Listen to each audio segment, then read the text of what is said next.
तमिलनाडु की राजनीति इन दिनों बेहद दिलचस्प और उथल-पुथल भरे दौर से गुजर रही है। राज्य में सत्ता परिवर्तन के बाद जहां नई सरकार अपनी पकड़ मजबूत करने की कोशिश कर रही है, वहीं विपक्ष लगातार उसे घेरने में जुटा हुआ है।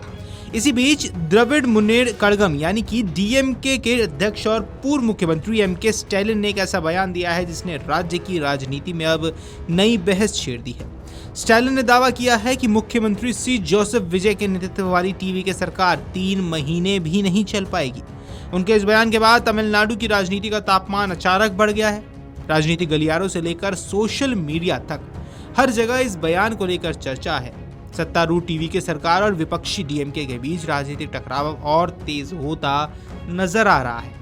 तमिलनाडु की राजनीति लंबे समय से 2 प्रमुख दलों डीएमके और एआईएडीएमके के इर्द गिर्द घूमती रही है। पिछले 6 दशकों से राज्य की सत्ता इन्हीं दोनों दलों के बीच बदलती रही। लेकिन इसी वर्ष मई में राज्य की राजनीति में एक ऐतिहासिक बदलाव देखने को मिला।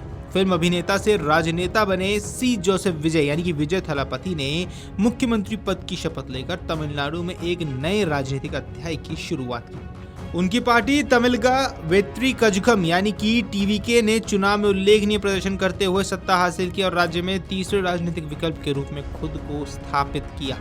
ये पहली बार था जब पिछले लगभग 60 वर्षों में डीएमके और एआईएडीएमके के अलावा किसी अन्य दल ने तमिलनाडु की सत्ता पर कब्जा किया हो।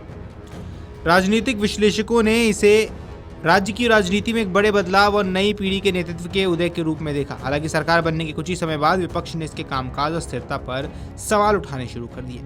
चेन्नई में आयोजित एक राजनीतिक कार्यक्रम के दौरान पूर्व मुख्यमंत्री एमके स्टैलिन ने वर्तमान सरकार पर जमकर निशाना साधा। यह कार्यक्रम विदुथलई चिरुथाईगल काची यानी कि वीसीके के पूर्व विधायक पनेयूर बाबू और उनके समर्थकों डीएमके में शामिल होने के अवसर पर आयोजित किया गया था। कार्यक्रम में नए नेताओं और कार्यकर्ताओं का स्वागत करते हुए स्टैलिन ने राज्य सरकार को लेकर अपनी चिंता जाहिर की।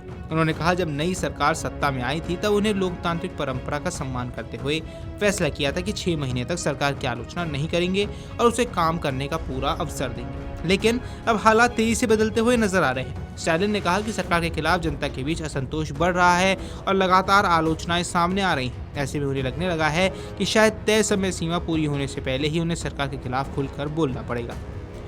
अपने भाषण के दौरान पूर्व मुख्यमंत्री स्टैलिन ने सबसे बड़ा हमला सरकार की स्थिरता को लेकर कर दिया। उन्होंने कहा कि अब चर्चा इस बात की नहीं रह गई है कि सरकार 6 महीने, 5 महीने या 4 महीने में कैसा काम करेगी। असली सवाल ये है कि क्या ये सरकार अगले 3 महीने भी टिक पाएगी। उनका यह बयान राजनीतिक दृष्टि से बेहद महत्वपूर्ण माना जा रहा है क्योंकि उन्होंने सीधे तौर पर सरकार के अस्तित्व और स्थायित्व पर सवाल खड़े किए। स्टैलिन का कहना है कि जनता के बीच सरकार के प्रति बढ़ती नाराजगी आने वाले समय में राजनीतिक संकट का कारण बन सकती है। हालांकि उन्होंने अपने आरोपों के समर्थन में किसी विशेष मुद्दे का विस्तार से उल्लेख नहीं किया, लेकिन दावा किया कि सरकार के खिलाफ लोगों की शिकायतें लगातार बढ़ रही हैं और इसका असर राजनीतिक माहौल में साफ दिखाई दे रहा है।